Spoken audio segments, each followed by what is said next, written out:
बसू इथे, आपल्याला काय टिपायचं टिपू, आपल्याला काय लिहायचं लिहू टाकू, कंपनीला सुद्धा लिहू, सीटूला सुद्धा पाठवू, तुमच्या फेडरेशनला सुद्धा पाठवू. हे ताबडतोब करणं गरजेचं आहे आणि सर्वांना पाठवा. संघटनाचं काम मध्ये आम्ही कधी लपालपी छापाछापी नाही करत. तो असं बोलला कानात नाही बोलणार आम्ही नाही. इथे जे आहे समोर जे आहे आपल्यावर शोषण करतो, अत्याचार करतो, आपला लढा एकत्र त्यांच्या विरोधात आम्हाला जगायचं आहे. तुम्ही सुद्धा जगा, फक्त तुम्ही जगा नाही, आम्हाला सुद्धा जगायचं आहे आणि कायदा तुम्ही अंमल करा. हे मला बोलायचं. आता दिवाळी आहे, बरोबर आहे. आता आपलं बैठक कधी झाला? 8 ऑगस्टला झालं, 23 ऑगस्ट 23 ऑगस्टला झालं. 23 ऑगस्टला झाला होता मुंबईला आणि 13 सप्टेंबरला परत एकदा भेटून आलो. 13 सप्टेंबर 23ला झालं. आता दिवाळी आहे, जगाला माहित आहे, देशाला तर सोडा, दिवाळी आहे म्हणून. त्या स्वतःहून ते बोलले का ऍटलीस्ट, अरे दिवाळी आहे, मोठा सण आहे, लोकांना लवकर पगार देऊ, विचार केले का? तुमच्या कानावर काय आला का? नाही. ते येणं गरजेचं आहे त्यांचं. कुठे आपुलकी, where is there interest in the employees, असा आमच्या सारख्या लोकांना प्रश्न असतो. आता कायदा कानून आहे, बोनसचं. बोनस दिलं का तुम्हाला? पत्र आलं का देणार आहे म्हणून? आपण आपलं जे आहे डिमांड 23 ऑगस्टला दिलं होतं ना, बोनस हवंय, दिलंय का? नाही. सुट्टीच्या बद्दल जे कायदा कानून आहे, company declared holidays, government declared holidays, ते सुद्धा डिमांड मध्ये आहे की नाही? त्याने असं काय पाठवलं का आपल्या कंपनी हे सुट्टी आहे? नाही पाठवलं. म्हणजे आपला लढा जे आहे, तुम्हाला तुमचा लढा जे आहे आपल्या मागणीसाठी तीव्र करावा लागेल, त्याच्याशिवाय पर्याय नाही.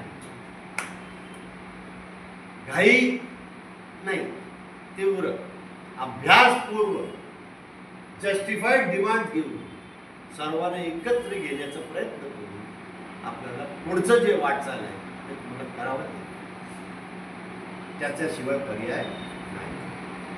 आणि सर्वांना एकत्र घेऊन तुमच्या फेडरेशनचे जितके तुमचे कमिटीज आहे, बरोबर आहे, हे आपलं पत्र गेल्यानंतर, धुळ्याचं पत्र गेल्यानंतर बाकी लोक 100% पाठवतील, कारण demands are justified, demands are same.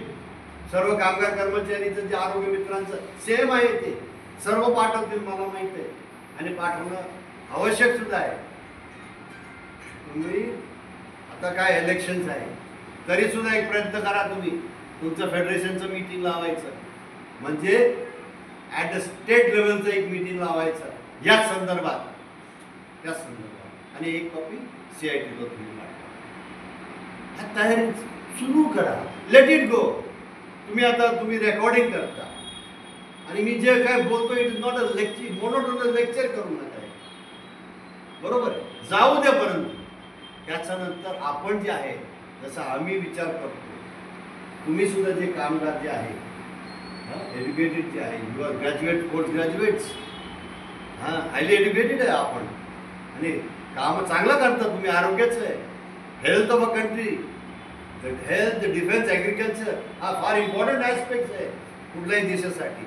आणि आरोग्य मित्रांचं काम म्हणजे एकदम जबरदस्त आहे, जसं आशांचं आहे, नोबल अंगणवाडीचं आहे, वर्ल्ड ट्रेड ऑर्गनायझेशन सुद्धा ते बोलतं, वा तुम्ही काय काय कामं करतात, वर्ल्ड लेबर ऑर्गनायझेशन सुद्धा वावा करतात, युनायटेड नेशन सुद्धा वावा करतात, कारण आपण माणसंच तसं आहो, तुम्ही कर्मचारीच तसे.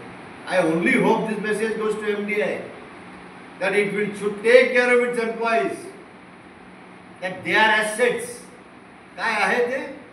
Assets आहे ते, बरोबर आहे. and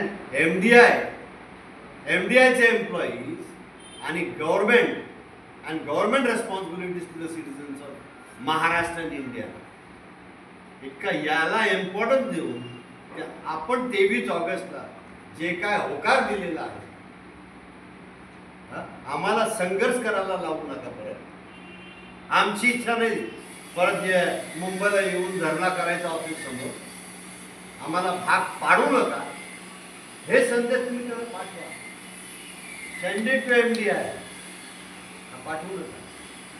आचारसंहिताचा अगोदर जे काय कायदेशीर आहे आम्हाला ताबडतोब द्या. आणि या महिन्याचा पगार पुढचा 7 तारीखला घेऊ नका. दिवाळीच्या अगोदर आम्हाला आमचा पगार द्या असं आमचं म्हणणं आहे. आणि त्याचसोबत कारण CITचं आमचं जे डिमांड इतर इंडस्ट्रीजमध्ये ऑलरेडी इथे आम्ही करणार आहोत आणि केलेला आहे.